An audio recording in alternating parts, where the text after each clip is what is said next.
Hi everyone, I'm back after my little break and I thought I'd kick things off with something a little different. A Q&A, a get to know me Q&A. Now, I've been feeling a bit under the weather, so I did originally plan on doing this as like a series of beers in the garage, but I'm a bit under the weather, so I'm going to have to settle with coffee. So I've got a lot of questions and I thought it'd be a good way to get to know me and the way that I think and what have you. So let's crack on and start with the first question. I've got them written down here. Who are you outside of YouTube?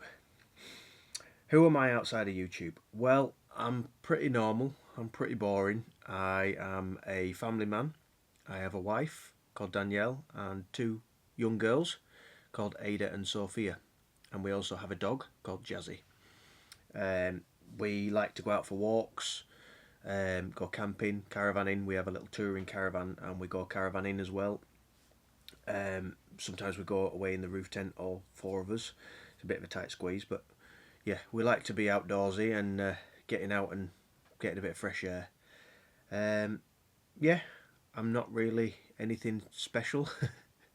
I work in a factory making vinyl for sign writing, and yeah, that's pretty much it really.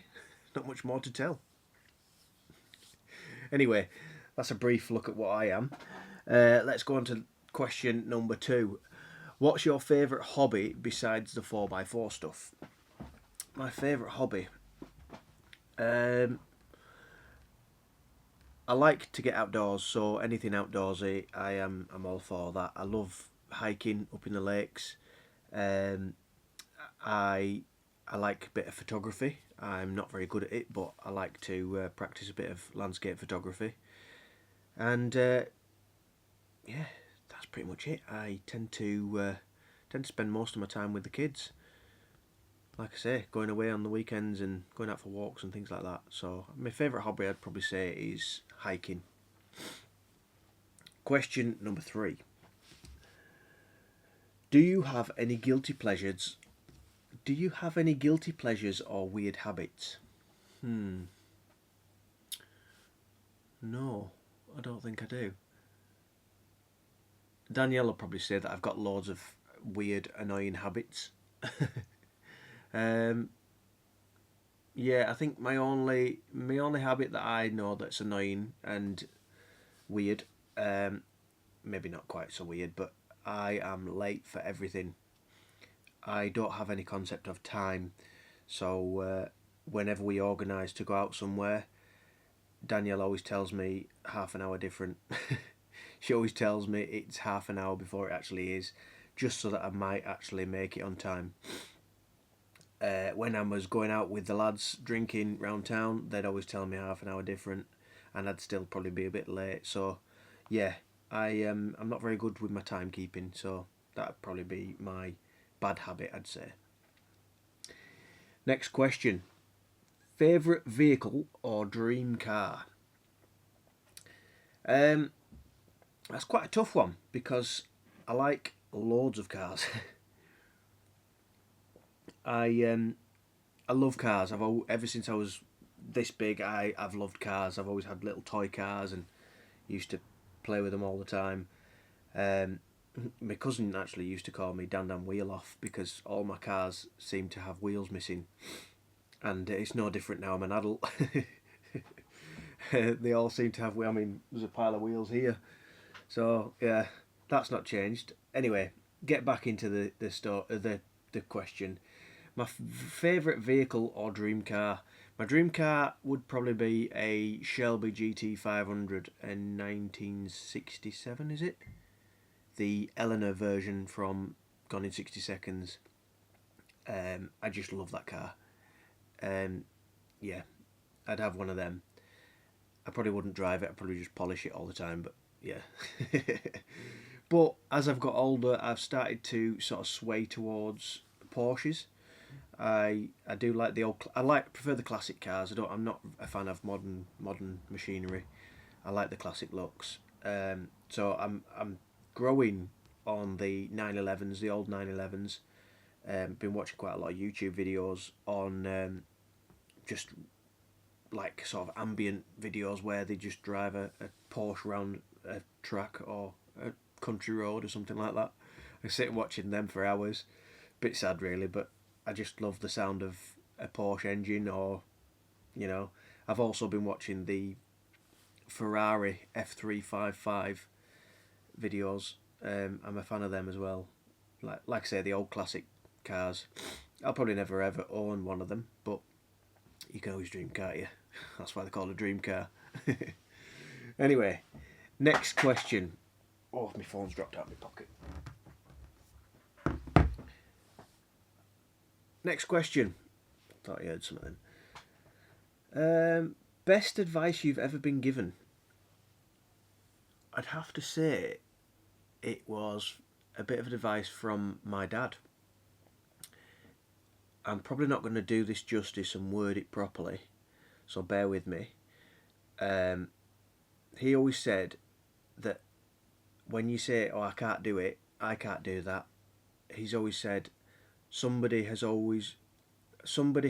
been the first person to try it and done it, so there's no reason I can't do it. If that makes any sense. Probably doesn't make any sense, but it does in my head. Somebody's done it first, and nobody's done it before that, so I'm probably waffling on. So that means there's no reason that I can't do it, and I've always carried that forward in anything that I'm doing, down to all the mechanics, all that kind of stuff. I've never been taught. I've just had a go, and it seems to work out quite well. Do a bit of research, get to know what you're doing, and you can't really go wrong. So I've always been in the belief that I can do pretty much anything that I set my mind to. Yeah. Right. Into the more Land Rover related video story question. Into the more Land Rover questions. How did you get into Land Rovers stroke 4x4s? Well, it's not as you would think. I didn't grow up green laning and things like that. My dad had a Land Rover when I was younger. He was a gardener, like I was a gardener. I kind of carried on in his footsteps, and I bought a Land Rover. My first Land Rover was a Freelander 1, the 2 litre Rover L series Freelander, and it was good. I really loved it, but I bought it because I was young and I was sort of trying to grow a gardening business, but I didn't want a van. I didn't want to drive around in a van all the time, so I thought I'll get a 4-wheel drive that can pull a trailer, and I can have all my equipment in a trailer, and then I can also use the Land Rover as a car, and that's the route that I went down. So I bought a Freelander 1, and yeah, I wasn't really into green laning or anything like that, off-roading, none of that business. It was just a bog standard Freelander. It had 17-inch alloys on and road tyres and all that kind of stuff. So it was nothing fancy, but one day I was helping my mum out she used to have a little burger van, and I was helping her out, and we used to get quite a lot of truck drivers that would come and have a burger and a chat and a brew with us. And I was there in my Freelander, and one of the truck drivers saw the car, and he said, "Oh, are you into your Land Rovers?" And I said, "Yeah." I said, I love my Land Rover. I'm always polishing it and all that," as I was. And he said, "Oh, just bear with me a second." And he wandered off to his wagon, came back with a copy of the Land Rover Owner International magazine. And he said, "Have a flick through that and see how you feel about it, see what you think." So I did, and that was where the spark of it all started. I couldn't get enough of it. I loved it. It just sort of opened everything up, and I just escalated. I subscribed to the magazine, and I've got a loft full of them now. And yeah, it progressed to starting off going green laning and modifying Land Rovers, and here we are now. Yeah, I won't go too much into it, but yeah, that's how I got into it anyway. Next question. My favourite modification or project so far. Favourite modification. I do love doing modifications that nobody else has done. I like my car to be unique. I'm quite proud of the front grille that I made. I do like it, and not many people have got one like that, so it sort of makes my Land Rover stand out. So I love customising things. Also down to the LED headlights that I made a long time ago. There is a video in the library if you want to check it out. I made some LED headlights, and they had the standard lens over the top, so they still look like standard lights. They look quite good, but they were a bit rickety. They weren't great. So I do have an idea to remake them, but better, coming soon. It's in the planning stage anyway. Anyway, my favourite modification. It's a tough one because I love them all. My most useful modification will have to be the Discovery 2 cup holders.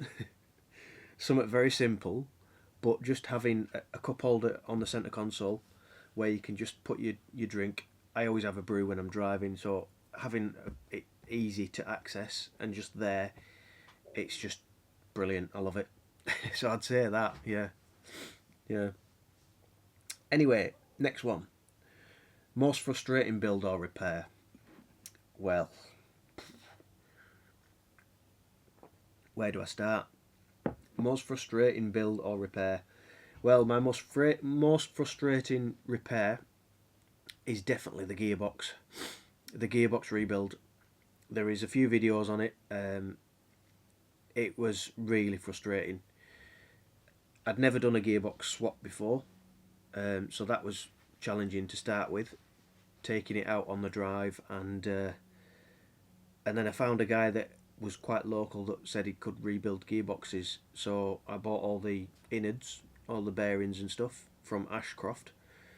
Shipped it all down to the guy.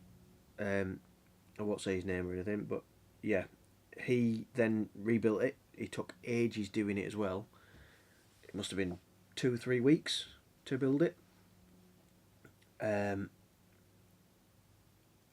In that time, he also said he needed more parts because he'd damaged something and needed more bits, so it cost me a bit more.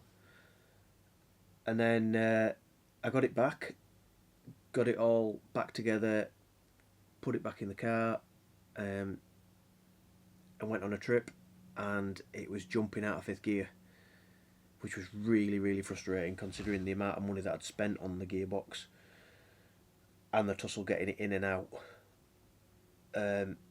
Yeah, so it was jumping out of fifth gear, and I decided I had to take it out again because there was something definitely wrong with it. Took it out and drained all the oil out, and I took the drain plug out, shone my torch in, and there was like a spring in the bottom of the gearbox. I managed to get me pliers in, pull it out, and I didn't know what it was at the time, but doing some research now, it was one of the spring clips for the synchro, I think it was. So obviously it wasn't going into fifth, it was just jumping straight back out of fifth gear. So he did a shoddy job of that, which then meant I had spent loads of money, well, all my money, on doing the gearbox, and I had nothing left. So I dropped Dave at Ashcroft Transmissions, dropped him an email, and kind of begged and apologised for not going with them in the first place, and asked him what I could do. Hats off to them, because what a fantastic company they are. Dave actually rung me straight away. Personally, he rung me and he said, it's not a problem, send it down to us, we'll have a look at what it is, we'll sort it out, it won't cost you a fortune. So I did, and he sorted it out, shipped it back to me, and it didn't cost me loads. It was true to his word. Yeah, can't recommend them enough. Fantastic company. Yeah, but then I had the tussle of putting it all back together and shoving it back into Land Rover again, which was another job. So that was a very frustrating repair. Very frustrating. I've done lots of repairs, and that tops it. Yeah. Ah, next. Any Land Rover tips for beginners? Um, I've got a tip for beginners, not specifically for Land Rover owners, just for four-wheel drive owners in general. My tip would be, don't do anything to your car. Take it out on a few trips, get a feel for it, feel what it's good at, what it's not good at, and then start doing your modifications and lift kits and all that kind of stuff, because they are very capable standard, and if you don't need to do stuff, don't do it, because it does change things. I would recommend a decent set of tyres and then go from there, see how it performs, and then do your mods accordingly. I found that as you lift vehicles, you then change a lot of other things. It's not just as simple as putting a lift kit on. You've got steering geometry, all that kind of stuff, casters. Yeah, it opens up a can of worms. So start small and go as you intend on doing stuff. Final question. Dream Land Rover project. If money was no object, and yeah, Dream Land Rover project. It'd be nice to just buy a Land Rover and just drive it, but that's not what I'm about. I wouldn't ever do that. So my dream Land Rover project would be possibly keep my Discovery one, because I love it. I love that it's 3-door, but it's also a hindrance having the kids, so I could do with 4 doors, but I do love the 3-door, so I'd keep the 3-door. I know I'm waffling, but I get excited just thinking about it. I'd love to get a workshop with a lift, take the body off, new galvanised chassis, BMW M57 engine swap, keep the wheels and tyres and everything and all the running gear, maybe put some lockers in the axles just to make it an absolute beast off-road. Yeah, and just make sure it's all rust proofed. That would be my dream Land Rover project. Just make it so it performs well and looks well. I like to keep it so it looks kind of standard, so you wouldn't know that it's got a souped up engine in it. Because I wouldn't be using it for racing around like a boy racer. It would be for pulling the caravan better. And I might have a little play every now and then, just, because it's an M57.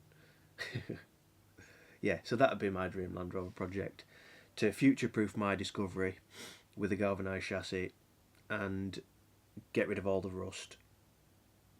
Maybe a bit of sound deadening as well, make it a bit nicer on the longer journeys, and then fit the M57. Yeah. Anyway, I've run out of questions.